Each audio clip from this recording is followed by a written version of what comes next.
तो स्वागत है आपका करंट अफेयर्स टुडे में। आज हम 13 जून 2020 का करंट अफेयर्स देखेंगे। 13 जून 2020 के इम्पोर्टेंट क्वेश्चन हैं, उनको डिस्कस करेंगे। पहला क्वेश्चन, किस भारतीय संगीतकार को medal of order of Australia पुरस्कार से सम्मानित किया जाएगा? किस भारतीय पुरस्कार को medal of order of Australia पुरस्कार से सम्मानित किया जाएगा? Medal of order of Australia, medal of order of Australia पुरस्कार से सम्मानित किया जाएगा। आंसर है शोभा शेखर। ये शोभा शेखर को किया जाएगा medal of the order of Australia सम्मानित। भारतीय संगीतकार और ऑस्ट्रेलिया के कलाकृति संगीत संगठन की संस्थापक शोभा शेखर को medal of the order of Australia सम्मानित किया जाएगा। मॉन्ट्रियल स्थित यूनिवर्सिटी ऑफ मेलबर्न की कलाकार और लेक्चरर के क्वीन के जन्मदिन की साल 2020 की सम्मान सूची में शामिल किया गया है। उन्हें समुदाय और देश के लिए उनकी सेवा के लिए मेडल ऑफ द ऑर्डर के लिए चुना गया है। मेडल ऑफ द ऑर्डर के बारे में, medal of the order of Australia में समुदाय या वैश्विक अथवा घरेलू स्तर पर किए गए उत्कृष्ट योगदान करने वाले व्यक्तियों को प्रदान किया जाता है। इसके अलावा यह ऑस्ट्रेलियाई नागरिकों और अन्य व्यक्तियों को उपलब्धि या मेधावी सेवा के लिए मान्यता देने के लिए स्थापित एक शिष्टाचार सम्मान है। महत्वपूर्ण तथ्य, ऑस्ट्रेलिया के प्रधानमंत्री स्कॉट मॉरिसन, ऑस्ट्रेलिया की मुद्रा ऑस्ट्रेलियाई डॉलर, ऑस्ट्रेलिया की राजधानी कैनबरा। ऑस्ट्रेलिया के प्रधानमंत्री स्कॉट मॉरिसन, ऑस्ट्रेलिया की मुद्रा ऑस्ट्रेलियाई डॉलर, ऑस्ट्रेलिया की राजधानी कैनबरा।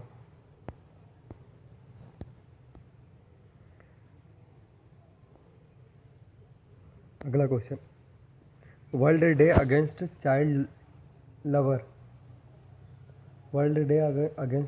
यानी बाल मजदूरी के खिलाफ विश्व दिवस कब मनाया जाता है?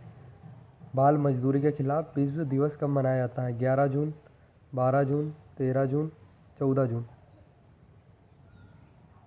बाल मजदूरी के खिलाफ विश्व दिवस कब मनाया जाता है? आंसर है 12 जून।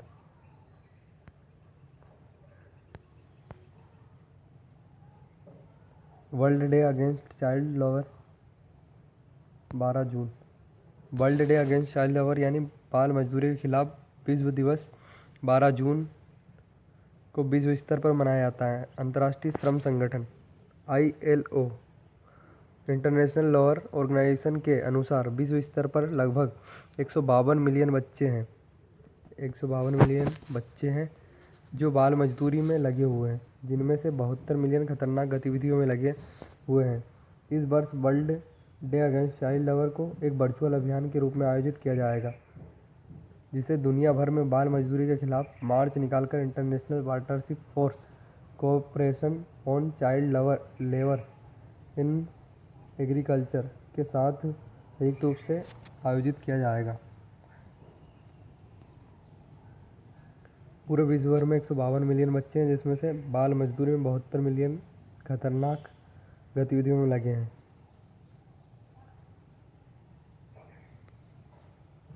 बाल मजदूरी के खिलाफ विश्व दिवस के बारे में, इंटरनेशनल लेबर ऑर्गेनाइजेशन ILO द्वारा वर्ष 2002 में world labour against child labour की शुरुआत की, जो कि बाल मजदूरी की विश्वव्यापी समस्या पर ध्यान केंद्रित था और इसे खत्म करने के लिए कार्रवाई और प्रयासों की ज़रूरत पर आधारित था। प्रत्येक वर्ष 12 जून को यह दिवस सरकारी नियोक्ताओं और श्रमिक संगठनों, नागरिक समाज के साथ साथ दुनिया भर के कई लोगों को एक साथ लाता है, जो कि बाल मजदूरी की दुर्दशा को उजागर करते हैं और उनकी सहायता के लिए अक्सर प्रयास करते रहते हैं। महत्वपूर्ण तथ्य, अंतर्राष्ट्रीय श्रम संगठन और इंटरनेशनल ऑर्गेनाइजेशन ऑफ लेबर या इंटरनेशनल लेबर ऑर्गेनाइजेशन का मुख्यालय जिनेवा, स्विट्जरलैंड में है। अंतर्राष्ट्रीय श्रम संगठन के अध्यक्ष गाय राइडर।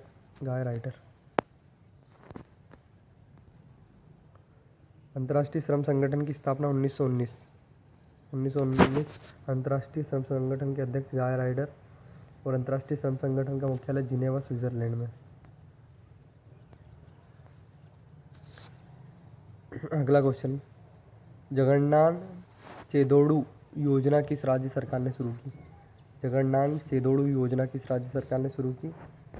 उत्तर है आंध्र प्रदेश। आंध्र प्रदेश में जगन्नाथ चेदोड़ू योजना की शुरुआत की। आंध्र प्रदेश के मुख्यमंत्री ने शुरू की जगन्नाथ चेदोड़ू योजना। आंध्र प्रदेश के मुख्यमंत्री वाई.एस.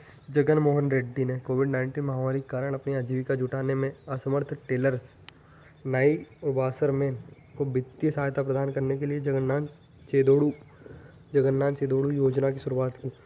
योजना के लाभ: इस योजना के अंतर्गत 60 वर्ष से कम आयु के 2.47 लाख लाभार्थियों को 10,000 रुपये की एक मुश्त वित्तीय सहायता प्रदान करती है।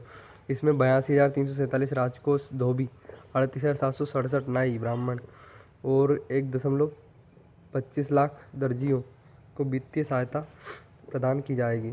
छात्राओं के लिए स्कूल किट। इसके अलावा मुख्यमंत्री जगन मोहन रेड्डी ने 3 अगस्त को फिर से खोलने के दिन आने वाले सभी छात्रों को स्कूल किट प्रदान की जाएगी। प्रत्येक किट में किताबें, नोटबुक, जूते, मोजे और 3 जोड़ी वर्दी दी जाएगी। राज्य सरकार ने इसके लिए 40 लाख छात्रों के लिए 1 करोड़ 20 लाख वर्दी बनाने का ऑर्डर दिया है। आंध्र प्रदेश के मुख्यमंत्री वाई.एस. जगन मोहन रेड्डी, राज्यपाल बिश्वभूषण हरिचंदन। अगला क्वेश्चन, पंचवटी योजना किस राज्य सरकार ने शुरू की? MP, UP, UK, HP। Answer है HP। हिमाचल प्रदेश ने पंचवटी योजना शुरू की।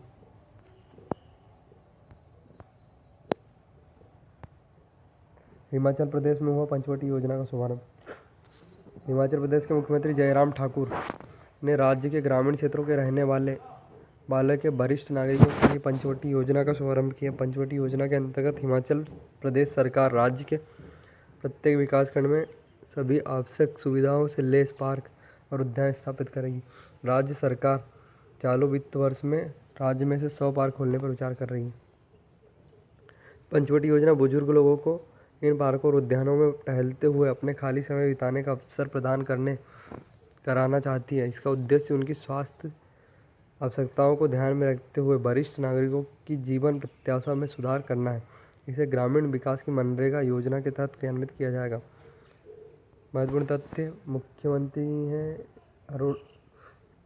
हिमाचल प्रदेश के मुख्यमंत्री जयराम ठाकुर, राज्यपाल Bandaru Dattatreya.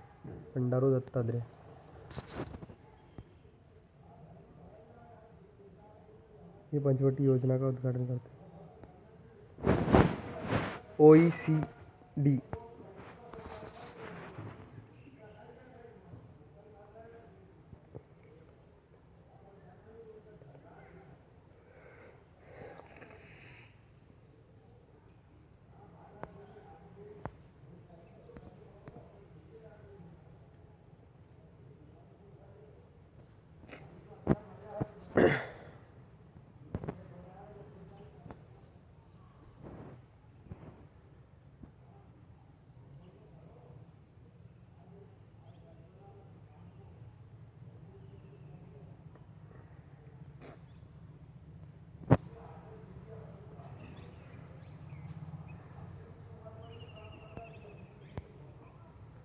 Question number 5, OECD ने वित्त वर्ष 21 में भारतीय अर्थव्यवस्था के कितने प्रतिशत रहने का अनुमान लगाया है? OECD ने वित्त वर्ष 2021 में भारतीय अर्थव्यवस्था कितने प्रतिशत रहने का अनुमान लगाया है? आंसर है 3.7%। OECD ने वित्त वर्ष 2021 में भारतीय अर्थव्यवस्था 3.7 पर सिकुड़ने का अनुमान जारी किया है। आर्थिक सहयोग और विकास संगठन, organisation of economics cooperation and development, OECD ने अपना इकोनॉमिक आउटलुक जारी किया है। अंतर सरकारी आर्थिक संगठन ने अपने आर्थिक आउटलुक में वित्त वर्ष 2020-21 में भारतीय अर्थव्यवस्था के 3.7% संकुचन का अनुमान लगाया है। OECD, organisation for economic cooperation and development. OECD का full form organisation for economic cooperation and development organisation for economics cooperation and development ने 2020-21 के लिए भारतीय अर्थव्यवस्था के 3.7 पर रहने का अनुमान लगाया है। और इसके अलावा ओईसीडी ने इस आउटलुक में यह भी बताया कि यदि भारत में दूसरा कोविड-19 का प्रकोप आता है तो इसकी विकास दर गिरकर -7.3% होने का संभावना है। -7.3% होने की संभावना है। इसके अतिरिक्त ओईसीडी ने इकोनॉमिक आउटलुक में कोविड-19 परिदृश्य में सिंगल हिट में 7.9% तक उभरने का अनुमान लगाया है, जबकि वित्त वर्ष 2020-21 में डबल हिट 8.1% की उम्मीद जताई है। किस राज्य में इस्तेमाल किए गए 6वां क्वेश्चन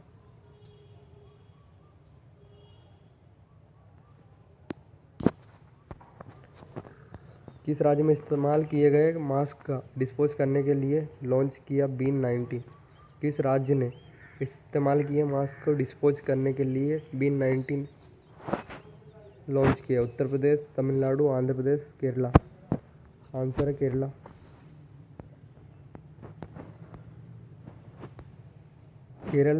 केरल में इस्तेमाल किए मास्क को डिस्पोज करने के लिए बीन 19।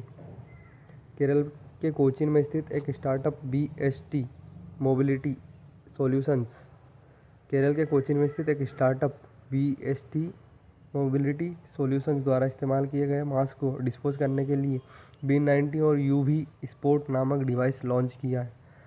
स्वचालित मास्क डिस्पोजल मशीन को कोविड-19 से निपटने के लिए प्रयासों के तहत लॉन्च किया गया है। इस स्वचालित मशीन से पर्यावरण क्षति को रोकने में मदद मिलेगी और इससे इस्तेमाल किए गए मास्क के निपटान की समस्या का समाधान भी होगा। स्मार्ट बीन 19 के बारे में इंटरनेट ऑफ थिंग्स आधारित बीन 90 इंटरनेट ऑफ थिंग्स आधारित बीन 90 का इस्तेमाल किए गए फेस मास्क को इकट्ठा करने और कीटाणु रहित करने के लिए विकसित किया गया। यह मशीन कार्यालयों, घरों और अन्य सार्वजनिक स्थानों पर बहुत उपयोगी साबित होगी। इसके अंदर एक कंटेनर के अंदर गिराए गए मास्क को पहले एक प्रक्रिया द्वारा डिसइंफेक्ट किया जाएगा। बिन के अंदर कीटाणु रहित मास्क दूसरे कंटेनर में डाल दिए जाएंगे। मास्क छोड़ने वाला व्यक्ति बीन 90 स्वचालित सैनिटाइजर मशीन की मदद से अपने हाथ को सैनिटाइजर कर सकेगा। बीन 19 के IoT फीचर्स में auto sanitiser dispenser, on off, power on off alert, mask open alert, navigate करने के लिए मोबाइल एप्लीकेशन, स्टेटस अलर्ट के लिए वेब पोर्टल शामिल है। बहुउद्देशीय कीटाणुनाशक यूवी स्पोर्ट के बारे में यूवी स्पोर्ट एक यूवी लाइट आधारित बहुउद्देशीय डिसइंफेक्टर है जो आंतरिक सतहों पर यूवी पी लैम्प के साथ महत्वपूर्ण तथ्य बीएसटी मोबिलिटी सॉल्यूशंस के CEO Alvin George BST mobility solution के CEO हैं एल्विन जॉर्ज। IMP फैक्ट पढ़ते हैं, बहुत ही महत्वपूर्ण फैक्ट। बांग्लादेश ने कोविड-19 के लिए सोहोजोधा ऑनलाइन प्लाज्मा नेटवर्क शुरू किया। बांग्लादेश सरकार ने सोहोजोधा नामक एक पहल शुरू की है जो कोविड-19 उपचार से ठीक हुए रोगियों के प्लाज्मा एक्सचेंज की सुविधा का एक ऑनलाइन नेटवर्क है। कोरोना वायरस से ठीक होने वाले रोगियों से प्लाज्मा के स्टोर और वितरण की सुविधा के लिए स्वास्थ्य सेवा निदेशालय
कोरोना वायरस से ठीक होने वाले रोगियों से प्लाज्मा के स्टोर और वितरण की सुविधा के लिए स्वास्थ्य सेवा निदेशालय A2I इनोवेशन लैब और ई जनरेशन के सहयोग से बांग्लादेश सरकार ने ICT डिवीज़न द्वारा यह पहल शुरू की। बांग्लादेश में कोरोना वायरस रोगियों के लिए प्लाज्मा थेरेपी अभी ट्रायल प्रक्रिया में है, जिसे सरकार ने अंतिम मंजूरी प्रतीक्षा है।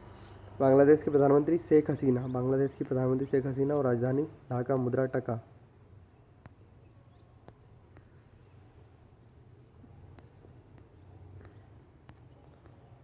ऑनलाइन प्लाज्मा नेटवर्क प्रक्रिया शुरू की बांग्लादेश ने। अगला क्वेश्चन, हल्द्वानी में खोला जाएगा उत्तराखंड का सबसे बड़ा जैव विविधता पार्क। उत्तराखंड वन विभाग ने हल्द्वानी में राज्य के सबसे बड़े जैव विविधता पार्क बायोडायवर्सिटी पार्क का शुभारंभ किया। इस जैव विविधता पार्क को विश्व पर्यावरण दिवस के अवसर पर वनस्पतियों, विशेष रूप से औषधीय पौधों के संरक्षण को प्रोत्साहित करने के लिए खोला गया है।